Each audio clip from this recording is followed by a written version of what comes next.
Hello, what's up? And welcome back to another episode of the Traders Brawl podcast.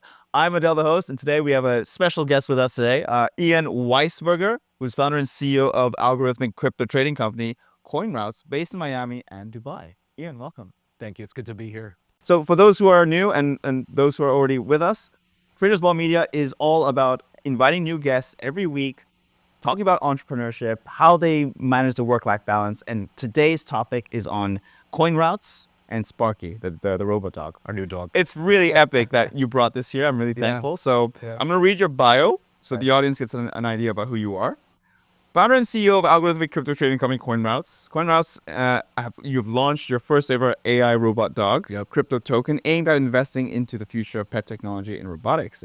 CoinRoutes is an institutional algorithmic trading company, generates approximately 20 to 30 billion transactions monthly. It processes terabytes. The company's platform incorporates advanced algorithm for crypto, effectively minimizing slippage and maximizing alpha. Yeah. So I want to understand this topic right here. This dog is really catching my attention. Yep. And I think that's a really hot topic. What inspired you to create this? Yeah.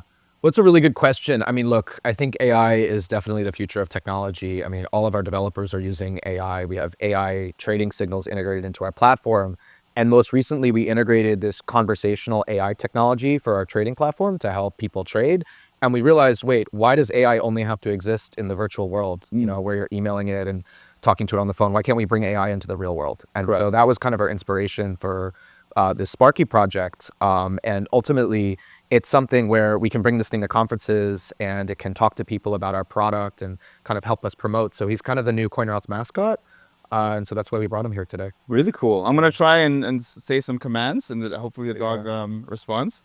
So Sparky, show me love. Whoa. He's literally drawing a heart. Yeah. That's really cool. Sparky, shake hands. Oh, wow. Can I touch it? Yeah. Sparky, pounce. Oh my God, it's going to hit you. Whoa, whoa, whoa, whoa. Wow. Well, he has LiDAR, so he won't typically won't hit actually- people. We had a small incident with an influencer the other day, but, he's mostly safe. Okay, nice. Yeah. Has he got like a way of knowing what distance to maintain? Yeah, so he has 360 LiDAR sensors, a couple other sensors. Really, the reason why we started this project is we're building software for him to talk to people and interact with people in the real world. He has a bunch of kind of advanced compute capabilities built in. I'm here. He's still Talks as well. he's had brain surgery the other day, so yeah, we'll have some more updates for you guys soon. But yeah, I mean, we're getting him ready to kind of talk to people and be our mascot for the company. Wonderful. So, yeah. Wonderful. Yeah. Okay. Maybe we can turn it off. Yeah. Sparky, can you go? Can you leave? That way? This is epic. So, I want to know more about Sparky. It's caught my attention. Is this for sale? Is this something you want to sell? Yeah, so we basically launched a token. It's called the Sparky Token. And the idea of this is very similar to kind of some of the tokens under AI16Z, like the ELISA token, where we're building a community and bringing in other developers. We're seeding the software project with resources from CoinRoutes and from myself personally in order to build software to allow, companies and, wealthy individuals to have these robots that can follow them around and basically talk to people. I mean, I don't know how many times I've been at a conference. I can speak for myself here. I've been at a conference and I've had 10 people be like, what do you do? What do you do? What do you do? Yes. I would much rather just have Sparky run around and be like, hi, I work for CoinRoutes and this is what CoinRoutes does, blah, blah, blah. And so it's actually a really cool idea, if you think about it, to bring this thing to conferences, to have it be able to interact with people, to be able to go and show your product. That's really what we're doing. It's a very new project and we're not there yet, but we anticipate this project getting there. Wonderful. Yeah. Question, side question here. If you bring this on an aircraft, will you get stopped? It's actually a problem. We thought about it. So technically, no, but the problem is the battery. It's very large and it's way past the FAA standards.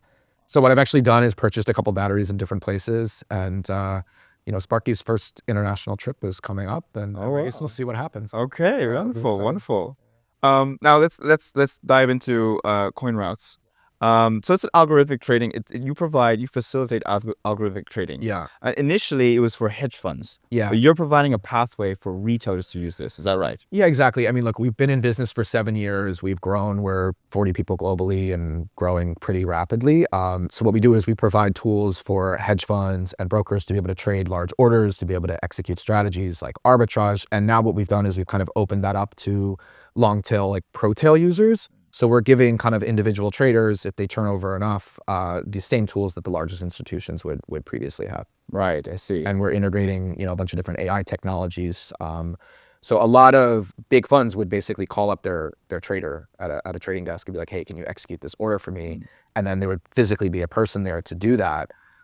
You have to trade really large size to actually have access to a sales trader. But what we've done is created this AI product where you can chat with essentially an AI sales trader in order to execute your orders for you at the best price and kind of implement your strategies. Wonderful. And it's all AI. It's all AI. There's no like actual physical person though. I see. It wouldn't scale. So that's why we've been really heavily investing in AI at CoinRoutes.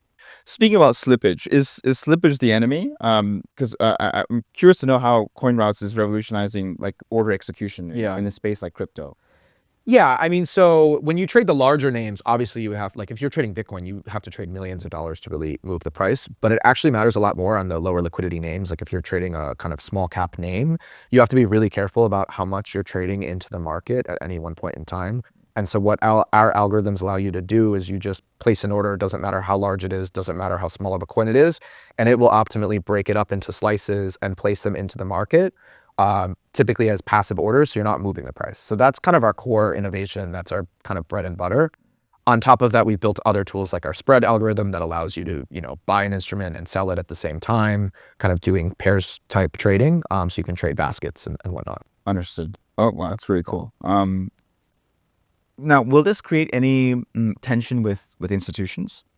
Say a competition, or can institutions maybe partner up with you on this? Yeah, I mean, look, we have some of the largest players in crypto using our trading technology. I think you've seen a lot of different institutional players kind of go all in on AI. Even Bloomberg has their large language model for fintech. I think AI is the future, and the largest institutions know this. Right, exactly. Yeah. So you see possibilities for collaboration. Oh yeah, of course. Right. Yeah. I think as this technology advances, the institutions will be able to use it, but at the end of the day, there's longer cycles for them to be able to accept things. So the first users of this are typically retail individual traders or really small hedge funds with a couple people, basically. Right. Now going into DeFi, I wonder what your take is on whether you think it's a threat or an opportunity for institutional traders, because there tends to be a centralized way of institutional traders. Now DeFi is decentralized. What's your take on this? Well, I think it's interesting because you have this bifurcated market where individual traders want to use DeFi. They don't want to trust a counterparty, right, et cetera. But when you look about what centralized exchanges are really providing, they're providing credit and leverage. And so it's really hard. Like you can get collateralized credit on DeFi. So let's say you put up $1 million of Bitcoin, of Solana, and then you can borrow whatever. Let's say you borrow 50% LTV, you borrow 500K. But when you look at centralized exchanges and centralized lenders, you can get basically uncollateralized credit lines or partially collateralized. So if I'm a big hedge fund, my counterparty, let's say it's, B2C2, Wintermute, whatever, these large institutional desks will just extend credit and will extend settlement credit. And so they prefer these counterparties because they can get better credit terms. Credit, right? Credit score. So it's really all about credit, I think, is kind of why. And there isn't a credit score system for crypto, is there?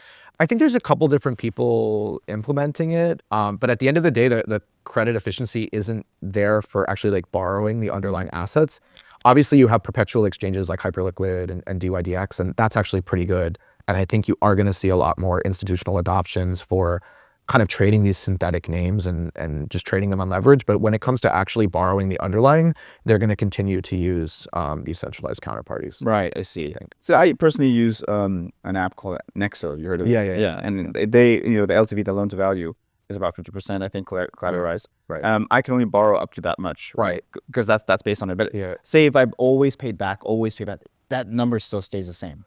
Yeah, because it's a collateralized credit facility. But the large institutions, they have partially collateralized or uncollateralized loans from these counterparties. They'll say, okay, we know you. We know you, and they're going to give you much better credit terms, potentially at lower interest rates, depending on who you are. And that's I honestly think that the role of exchanges in this ecosystem is moving more and more towards providing credit and lending and less about actually providing the trading facilities.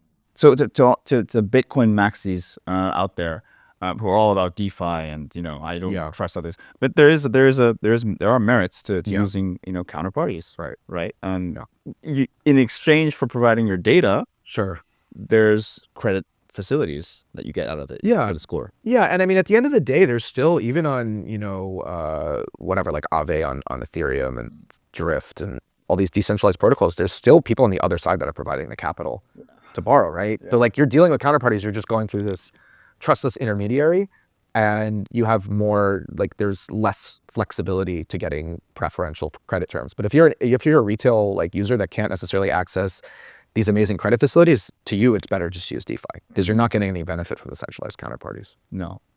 So now getting into the rise of machines like AI, obviously coming into the space, AI crypto-based tokens, which is now what you're launching with Sparky. So Sparky, as I understand it, aims to bridge the gap between the real world and metaverse. Right? The real world and the virtual world. I mean, like we have ChatGPT on our phones, but it's not just like there in a way that a robot dog that can follow you around and figure out what's going on in the scene and know who's speaking, and be able to take notes for you and all that stuff. It's like more of a natural thing, I think, than the way we've interacted with AI until now. And undoubtedly, I do think that these robots are the future and that we will have AI assistants following us around. Right. I mean, it's a bit early, and people, we had an Instagram post that went viral, like 1.3 million views, and it's still going up. And people were like, this is never going to replace dogs. This is never going to replace people. Like, you're whatever. And I think it's really, I mean, in the last year, we've really seen the rise of AI. And I think people are just not prepared for what's going to happen then. No, I don't. The rise of AI, I mean, Elon Musk has said this multiple times, that we need to slow down AI. Digital twins are already being made without consent.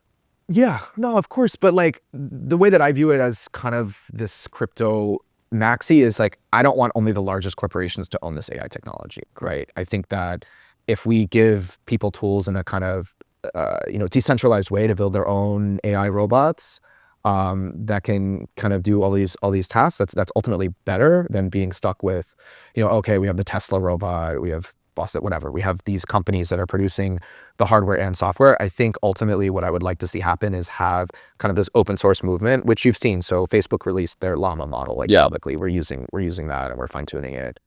We're using a couple of other models. I don't think that people should be like so reliant on these centralized models like ChatGPT. I mean, I think we should have access to tools.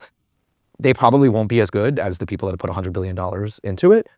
But like, my view is they don't have to be that good. They don't have to be as good. They just have to be workable and useful. And then that's still going to enable people to have access to this technology. Right. That's really interesting. I'm curious to know, because when it comes to making them, when it comes to the actual use cases of Sparky, you mentioned in a conference, Sparky can go around introducing what you do exactly on your behalf. Right. But then now, can people get a bit concerned, like with the Meta glasses being recorded all the time?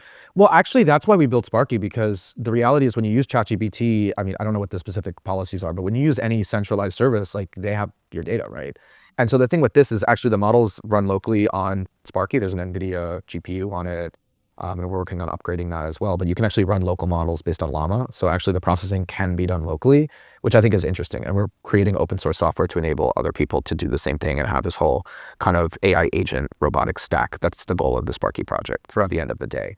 And I think that's much better. And I have much more peace of mind knowing that, okay, the visual data and audio data is being processed locally on device versus it being sent to OpenAI or Grok or whatever. Right, I see. And so I think by enabling people to do that, it's ultimately a better solution for these kind of specific use cases. Right. So I guess it would be a case of just communicating that to everybody. For example, what was that? OpenAI's token. Is it? Oh, WorldCoin? WorldCoin. The concept is to scan your iris. And there was some backlash around it because what are they going to do with that data? And can you trust them? Right. You know what I mean? And they say it's going to be encrypted, it's decentralized, that's what they say, but do Do you know that? Yeah. I mean, I would like to see a bigger open source movement in AI, and it's already there. But what I think is interesting is marrying AI and robotics and creating kind of this open source movement, and that's what we're trying to do with the Sparky project. Interesting. Interesting. Okay. The website mentions play-to-earn experiences. Is that right? Are you having a play-to-earn experience with Sparky or no? So what we're doing is we're creating the software. We're kind of getting him ready to, interact with people more. And then we're just going to have Sparky give out tokens to people in the physical world. So people have done airdrops, kind of airdropping people wallets. But what we'd like to do is airdrop people tokens that are actually interacting with him. And so, I think that's pretty interesting. And then the ability to participate in the upcoming DAO. How can speaking about the DAO, which is great. I'm glad you mentioned it. Yeah, the roadmap mentions a decentralized autonomous organization. For those who don't know, DAO. Could you explain briefly how the DAO will function? How users, everyday users like me, participate? I think there's precedent for basically starting a project out where there's an organization that's a steward of development and whatnot. And in this case, it's CoinRoutes, and then scaling out into a DAO. And so right now, the development is being funded by myself and CoinRoutes to enable this open source movement. And then in the coming months, we will transition to moving that responsibility to a DAO and involving more stakeholders. Got it. Yeah. Okay. So now, right now, can people participate right now or not yet? Yeah, I mean, the tokens, it's listed on Meteora and Jupiter. You can go and buy the token, and it's been trading. Awesome. It's been trading for about a week now. Okay. Yeah. Nice. It's been cool. Yeah. Right off the back of Trump's coin. Yeah, we did it around that time. Unfortunately, it ended up sucking up all the liquidity, but we're long-term believers in this project and in the future of AI and crypto. So Right. What would be you mentioned this earlier, but like in a couple sentences, what's the utility behind purchasing this token? Yeah, I mean, I think it's the right to participate in the upcoming DAO and to be a stakeholder in this kind of AI robot revolution. Right. Okay. And when it comes to like making like those who are investing and making their money back, what sort of time frame? I can't talk about that. Okay. I don't know. That's like for later on. That's But I mean, look, it's a cool project, and I think there's definitely. I mean, it struck a nerve with people with the viral concept. We learned about Instagram, and now we're doing more stuff on Twitter. So it's definitely been a cool experience. Yes. Now getting into the field of community building a community. So Sparky emphasizes community building. What are some ways you plan to engage and empower your user base? Yeah, I mean, so we're starting this off. Obviously, it started off where the stewards of this AI robot, but ultimately we're going to have a bunch of these different things. We're going to let different companies in to have these robots and have them at conferences, and it's all going to be powered by the Sparky software that we're building. Okay. And I think that's really a good way to kind of have this robot technology be in the hands of users. So other companies are going to rent or buy? Yeah, depending on their token holdings. Yeah, okay. So we're working on other launch partners right now. It's CoinRoutes. And then Sparky, the job that Sparky will do for those conferences is essentially like marketing, like going up to people, talking. Yeah, I mean, we view this as a marketing thing. That's how we're able to do it, and it's pretty cool. And it seems to have people. It's been well received. So I'm now just interested because in a place like Dubai, I've done many events. I've hosted. I've been. Are there any restrictions regarding permits needed for things like the robot? I can't really comment on that. What I do know is it's specifically the act of recording, and Sparky's not recording. Like there's not recording video. It's not recording video. We're not recording stuff. So I think it should be okay. But I mean, I guess like this stuff is so new. I don't know that the rules have been written yet. I'd like to at least have a seat at participating in the rulemaking if and when they do happen. Yeah, it's just just something to look to run past the manager of the event, because they themselves like for example I won't say names, but events that I've hosted, they require approval because what is this? Do we let this into our building? Right. Right. Does it need to go through some kind of even bring a luggage? I needed to go through like a scanner. Yeah. And then it's approved. It's clean. We go through, and then that might be something you might want to just check. Yeah, it's definitely top of mind, but it's like, come on, it's kind of the Wild West of AI right now. I know. Awesome, really nice. What are some challenges that you anticipate for the Sparky project? Like, and there's always going to be challenges. Yeah, I mean, look, it's a lot easier. I mean, we built the RAG-based system to be a chatbot for CoinRoutes, and it's much easier to do things when you're typing to it or it's audio only and there's no background noise and all this stuff. It's much easier to do stuff kind of in the virtual world than in the physical world. And so really kind of marrying all these technologies is definitely a process, but it's exciting. I mean, it's difficult, and that's kind of what we're doing right now. Right. And then making sure we get the relevant stakeholders in and all that sort of stuff. But it's been exciting, and it's been well received. So could there be any like, I'm always I'm not going to play I'm playing devil's advocate only. Could there be any like resistance on let's say in the same concept, the same realm, that we don't know if OpenAI are using your data, how they're that's why we want to open source it. That's why we're really building this open source movement. But we're just not there yet. It's too early. But that's why we're kind of really good. Yeah. So you're building that. Yeah. Okay. Yeah. Awesome. Yeah. We put resources into. That's why we're building this open source movement, because ultimately I think that's really the only way to know if your data is being taken or not. Yeah. Side question, not the answer, but I'm really curious how much you spent on this. You don't have the answer. The dog was like $20,000. Oh, okay. Yeah. But I mean, But that's just one dog. Yeah. You're gonna have to make many more to sell them. Yeah. Okay. Wow. Yeah. Awesome. You planning to like have a warehouse of course, why not? I always said, look, I want an army of robot AI things, because ultimately the only thing that's going to protect you from a machine revolution is an army of machines that work for you. Shit. So why not? Wow. Yeah. You really thought this through? Of course I've thought this through. Yeah. Haven't you? You haven't thought about the takeover of AI? Like what happened when I just rewatched Terminator the other day. I need to rewatch that. It's good. It's actually really it's really good. Yeah. So this is like you're building an army. You're building a robot army. Business development. Business development. It's cute. It's But also, in case anything. Then plan B. You got plan B. Yeah. Okay. Why You not? plan to integrate guns on them, or? No, that would not be. Just joking. No, look, I'm a tech kid. I've been programming for 20 years at this point, and so obviously AI is the future, and so it's super cool. I mean, it's not surprising. I wouldn't be surprised that the government is or already have. I'm sure they are. They already have an army Yeah. of robots. So what can we in our defense do? Have our own army of robots. Right. Which we're not. Everyone can afford, but That's true. But I mean, look, I think it's kind of like mutually assured destruction. I think like, these robots, companies will have robots. Like ultimately, I don't think I'm going to end up with private security. I think I'll have robots robot security by the time, I need that. So right. It's in drone system. You're going to grow drones too. Their payload is much less than ground-based robots. And so I'd much rather have ground-based robots, because this thing lasts like 4 hours. I can make one that lasts 8.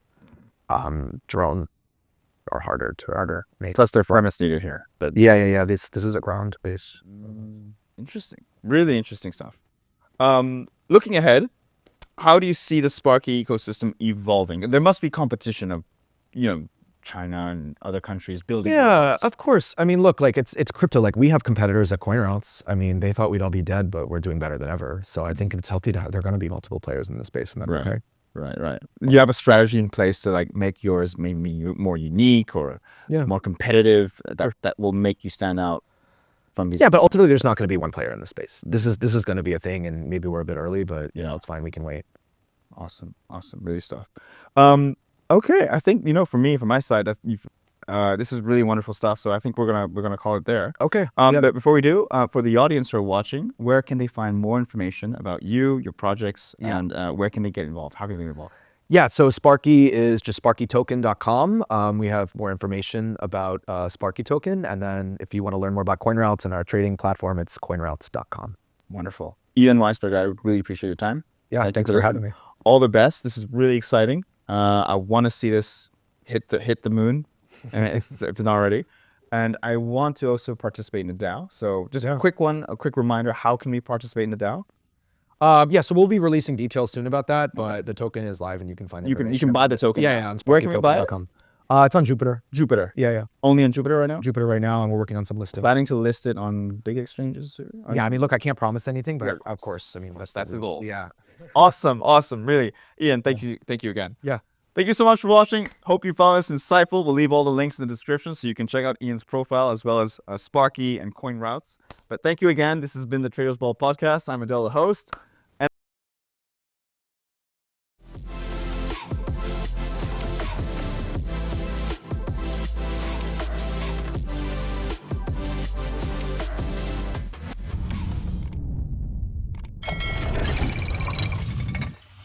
Web3 TV.